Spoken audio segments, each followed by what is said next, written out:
যে এমনও কিছু পোশাক আছে যেগুলো ওয়ারড্রোবে রাখা আছে, শোকেজে রাখা আছে, আলমারিতে রাখা আছে, বিস্কেপে, বাক্সে বিভিন্ন জায়গায় সংরক্ষিত আছে। আসসালামু আলাইকুম রহমতুল্লাহি ওয়া বারাকাতুহু। আলহামদুলিল্লাহি রাব্বিল আলামিন ওয়াসসালাতু ওয়াসসালামু আলা সাইয়্যিদিল মুরসালিন ওয়া আলা আলিহি ওয়া সাহবিহি আজমাইন। সারা দেশে যখন মানুষেরা ঠকঠক করে কাঁপছে, ঠিক সেই সময় আপনাদের সামনে উপস্থিত হয়েছি। বিশেষ করে আমাদের এই দেশের উত্তরবঙ্গের এলাকাগুলো, সেখানে মানুষেরা দুর্বিষহ জীবন পার করতেছে। তাদের অত্যন্ত কষ্ট, বিশেষ করে যারা দিন আনে দিন খায়, যারা প্রতিনিয়ত এখানে ওখানে কাজ করতে যায়, যারা লেবার বা যারা মুটে আসে, তাদের তো আর বাড়ি বসে থাকলে চলবে না। তাদের নিশ্চয়ই কাজে কামে যেতে হবে। হয়তোবা এই প্রচণ্ড শীতের দিনে যাদের কাজ কাম নেই, তারা হয়তো বাড়িতে অবস্থান করছে। এই শীতের দিনে অনেকে জানলা দরজা বন্ধ করে দিয়ে তোশকের উপরে জাজির উপরে থাকতেছে, উপরে লেপ তোশক দিয়ে তারা শীত নিবারণ করতেছে। কিন্তু কিছু কিছু অসহায় মানুষ আছে, তাদের শীত নিবারণে কিছু নাই। লেপ তোশক তো দূরের কথা, তাদের মাথা গোঁজার মতো তাদের ঠাঁইও নেই। তারা হয় রেল স্টেশনে, না বিভিন্ন বাস স্ট্যান্ডে, এর দোকানে চিপায় ওর দোকানে চিপায় থেকে তারা রাত্রি কিন্তু অতিবাহিত করতেছে।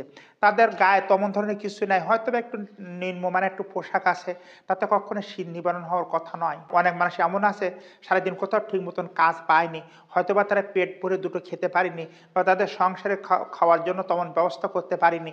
এইভাবে মানুষগুলো এই প্রচণ্ড শীতের এই রাতগুলি তারা কিন্তু অতিবাহিত করছে। আমি যে কথাটা বলতে যাচ্ছি সেটা হলো এই, অনেক বাড়িতে দেখা যাচ্ছে যে এমনও কিছু পোশাক আছে যেগুলো ওয়ারড্রোবে রাখা আছে, শোকেজে রাখা আছে, আলমারিতে রাখা আছে, বিভিন্ন ব্রিজকেপে, বাক্সে বিভিন্ন জায়গায় সংরক্ষিত আছে। এমনকি ১ বছর, ২ বছর, ৩ বছর, কয়েক বছরে সে পোশাকগুলি ব্যবহার করা হয় না। অথচ সেগুলি কিন্তু বাক্সবন্দী করে রাখা হয়েছে।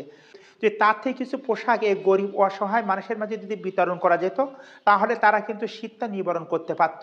অনেক অর্থবান ব্যক্তি এমনও আছে, তারা ইচ্ছে করে একটা কম্বল কিনে দিতে পারে, একটা বৃদ্ধ মানুষ একটা সোয়েটার কিনে দিতে পারে, একটা জ্যাকেট কিনে দিতে পারে, একটা জাম্পার কিনে দিতে পারে। যে অনেক পথশিশু আছে, তাদের শীত নিবারণের জন্য কিছু গরম পোশাক তাদের জন্য কিন্তু কিনে দিতে পারে। আল্লাহ তাআলার এই দুনিয়ার লীলাখেলা বোঝা যায়, কেহ ১০ তলায়, কেহ গাছতলায়। এখন আমাদের কর্তব্য হবে যার যতটুকু সামর্থ্য আছে সেই সামর্থ্য অনুযায়ী গরিবের পাশে দাঁড়ানো।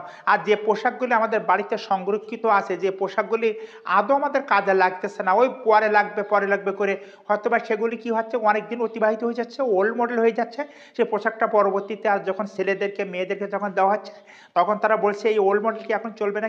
বর্তমান ডিজিটাল বাংলাদেশ, বর্তমান স্মার্ট বাংলাদেশ, এই আধুনিক যুগে এসে এখন এই পোশাকগুলি সেকেলে পোশাক কিন্তু ব্যবহার করা সম্ভবপর নয়। এই পোশাকগুলি আপনার ছেলে, মেয়ে, স্ত্রী, এমনকি আপনি নিজেও হয়তো বা পড়তে চাবেন না। কেন? যখনই দেখবেন এই পোশাকটা পরে বাইরে বের হচ্ছেন, তখন লোক হাসাহাসি করছে, কেননা এটা এখন ওল্ড মডেল হয়ে গেছে।